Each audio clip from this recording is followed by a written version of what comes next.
MPDI. Sedangkan yang bertindak sebagai imam sholat Jumat adalah Ustaz Muhammad Haris Diaul Haq. Dan untuk Jumat depan yang bertindak sebagai khotib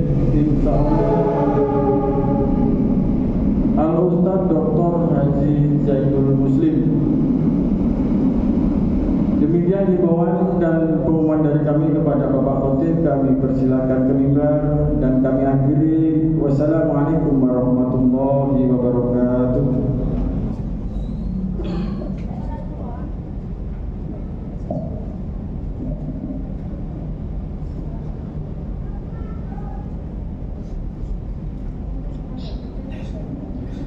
Assalamualaikum warahmatullahi wabarakatuh.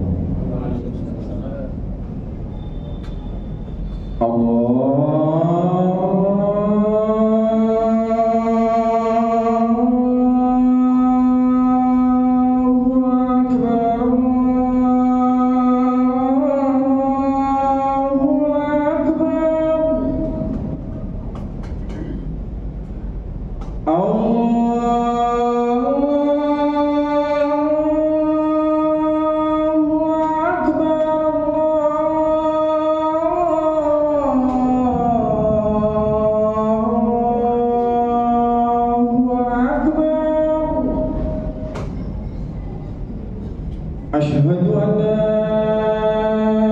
ilaha illallah.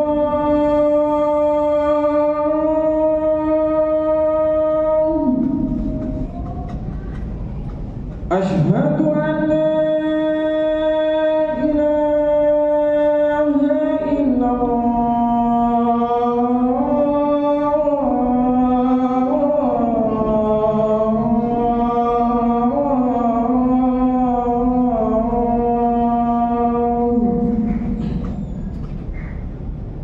Asyhadu anna Muhammadar Rasulullah.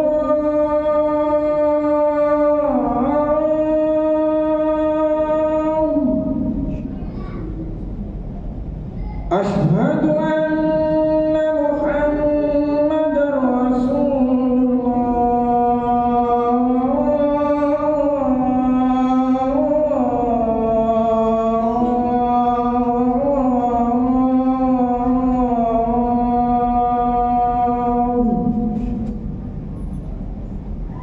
Hayya 'alas shalah.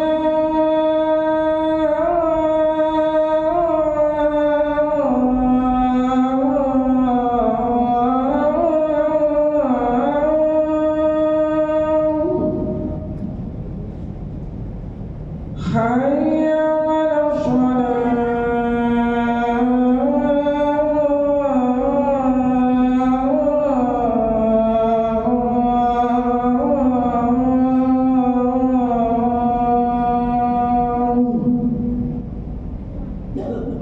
Hayya 'alal falah.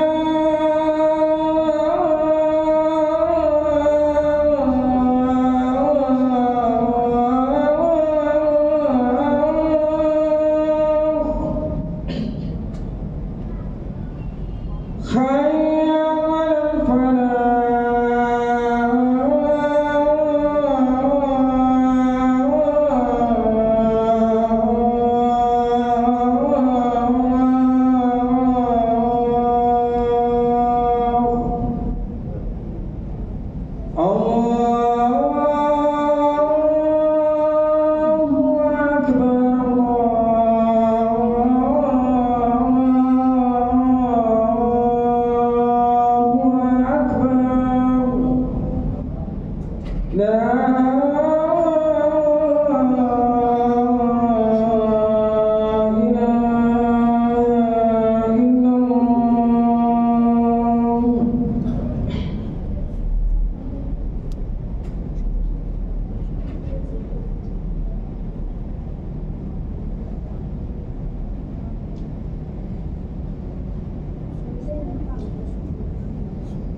Alhamdulillah.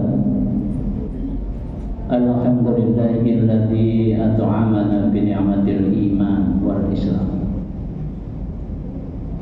أشهد أن لا إله إلا الله وحده لا شريك له وأشهد أن محمدا عبده ورسوله اللهم صل وسلم وبارك على رسولنا الكريم محمد صلى الله عليه وسلم وعلى آله وأصحابه ومن تبعهم بإحسان إلى يوم الدين.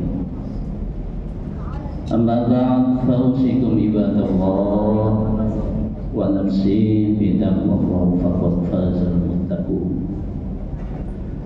واعلموا أن الله تعالى يقول يا أيها الذين آمنوا اتقوا الله حق تقاته ولا تموتن إلا وأنتم مسلمون.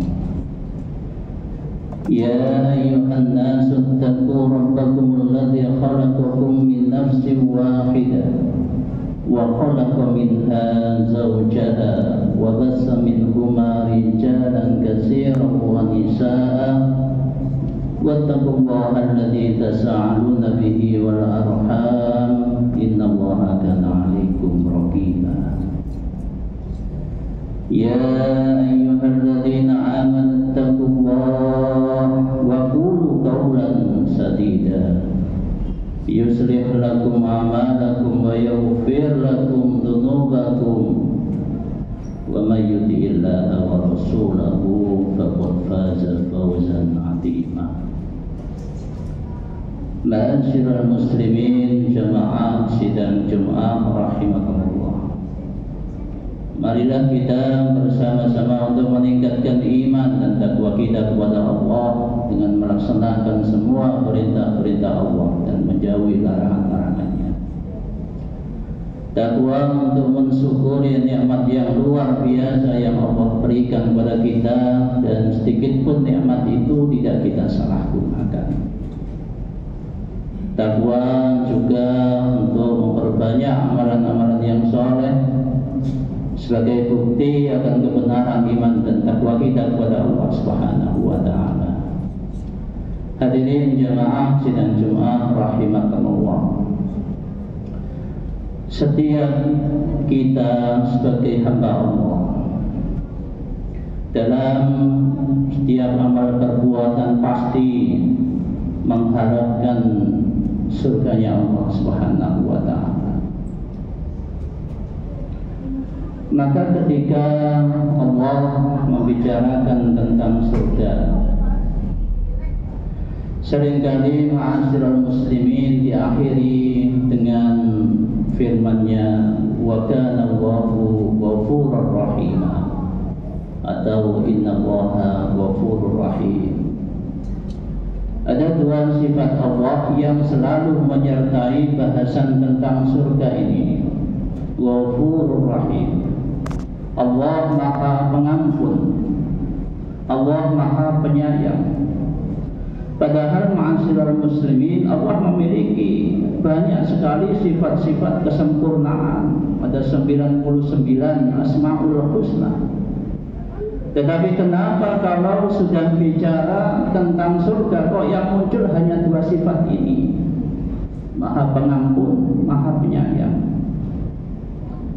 Alhamdulillah ma'asyiral muslimin, seorang ulama besar dari Mesir, Syekh Al-Mutawalli As-Sa'rawi, di dalam kitab tafsirnya beliau menjelaskan bahwa mustahil ada seseorang itu bisa masuk surga tanpa ampunan dan kasih sayang Allah Subhanahu wa taala.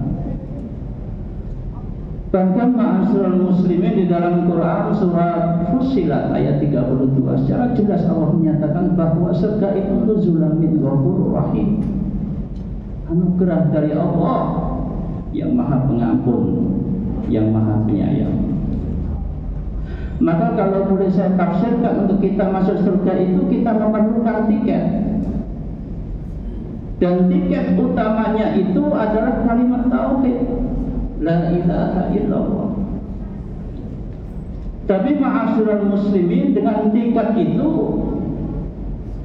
kita pasti masuk surga.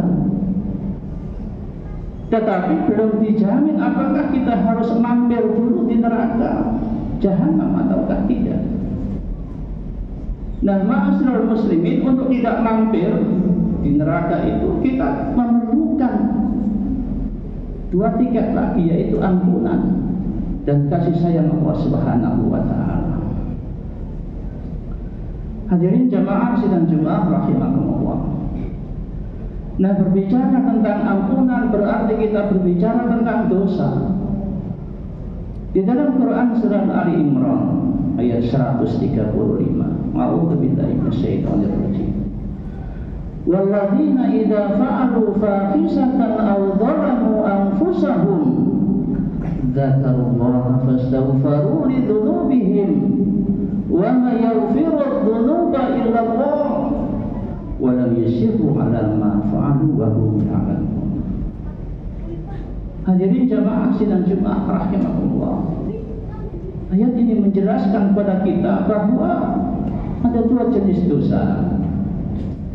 Yang pertama adalah dosa menzalimi diri sendiri. Jadi yang rugi itu hanya dirinya sendiri, tidak ada pihak lain yang ikut dirugikan oleh perbuatan dosanya. Misalnya seseorang dengan sengaja meninggalkan kewajiban sholat, puasa, haji, siapa yang dirugikan? Tidak ada, kecuali dirinya sendiri. Nah, untuk proses taubatnya ini ma'asyiral muslimin relatif lebih mudah dibandingkan dengan jenis dosa yang kedua. Dia tinggal bertaubat kepada Allah Subhanahu wa taala. Andai kata taubatnya itu memenuhi kriteria taubatun nasuha, tubu ila Allahi taubatan nasuha, dengan 5 kriteria: menyadari, menyesali, kemudian memperbanyak zikir, beristighfar, lalu bertekad untuk tidak mengulangi lagi perbuatan yang sama, lalu membuktikan bahwa dirinya itu benar-benar bertaubat dengan meningkatkan iman dan amal soleh. Illa man taba wa amila amalan sholihan, dan taubatnya tidak dilakukan saat sakaratul maut, insya Allah taubatnya akan diterima oleh Allah Subhanahu wa taala. Kemudian ma'asyiral muslimin, jenis dosa yang kedua adalah dosa fahisah, yaitu perbuatan dosa seseorang karena melanggar aturan Allah, yang rugi bukan hanya dirinya tetapi ada pihak lain yang dirugikan akibat perbuatan dosanya. Nah, ma'asyiral muslimin, jenis dosa yang terbanyak itu ada di bagian yang kedua ini. Dzalimun li nafsi wa dzalimun li ghairihi. Misalnya mencuri, korupsi, menipu, membunuh, menggunjing, memfitnah, berbuat zalim dalam bentuk apapun, itu adalah termasuk dosa fahisah. Untuk proses taubatnya ini ma'asyiral muslimin jauh lebih berat. Selain dia harus memenuhi 5 kriteria utama yang tadi kami sebutkan, dia harus menyelesaikan dengan pihak yang dia zalimi, baru dia bisa bertaubat kepada Allah Subhanahu wa taala. Begitu luar biasa ma'asyiral muslimin Allah menghargai hak manusia. Bagaimana kalau dia tidak selesaikan? Itu berarti dia ingin diselesaikan Allah di akhirat kelak. Maka Rasulullah Muhammad SAW mengatakan, "Atadaruna ma huwa muflis?" Tahukah kalian siapa manusia yang paling bangkrut di akhirat nanti? Manusia yang bangkrut, kata Rasulullah, manusia yang melakukan perbuatan dosa fahisah lalu dia tidak selesaikan di dunia. Artinya apa ma'asyiral muslimin? Artinya dia ingin diselesaikan Allah di akhirat, di hadapan hakim tunggal Allah Subhanahu wa taala. Lalu bagaimana cara penyelesaiannya? Amal dia akan diambil sesuai dengan kadar kedolimannya. lalu diberikan kepada orang yang ia zalimi. Nah sekarang ma'asyiral muslimin, baru saja diberikan pada 5 orang yang ia zalimi itu amalnya keburu habis. Padahal yang ia zalimi itu misalnya ada 10 orang, lalu bagaimana hak yang 5 orang lagi? Maka kata Rasulullah, ma'asyiral muslimin, dosa dari 5 orang itu masing-masing akan diambil sesuai dengan kadar kezalimannya, lalu ditimpakan pada orang yang berbuat zalim itu. Sudah amalnya habis, dosa orang ditimpakan kepada dia. Inilah manusia yang paling bangkrut di akhirat, kata Rasul. Nah coba bayangkan ma'asyiral muslimin, kalau yang dizalimi itu misalnya bukan 10 orang, tapi ratusan, ribuan, jutaan rakyat Indonesia misalnya. Lalu kira-kira mau masuk surga dan pintu yang mana? Nah sayang sekali ma'asyiral muslimin, nilai Islam yang sangat mulia ini sudah lama terpisah dari kehidupan kita seorang muslim. Kalau saja setiap muslim itu menyadari ini, mungkin setiap muslim akan berpikir 1000 kali sebelum mendolimi orang lain. Nah mudah-mudahan ini lebih meyakinkan kita dan menyadarkan kita agar ke depan kita harus berhati-hati di dalam berucap, berhati-hati di dalam bersikap, bertindak. Jangan sampai keputusan kita itu membuat orang terdolimi, sebab itu akan menjadi masalah besar di akhirat nanti kalau kita tidak selesaikan di dunia ini. Semoga Allah Subhanahu wa ta'ala selalu membimbing kita ke jalan yang diridhoinya. Barakallahu li wa lakum bil Qur'anil azim, nafa'ani wa iyyakum bima fihi minal ayati wa dzikril hakim, wa taqabbala minni wa minkum tilawatahu.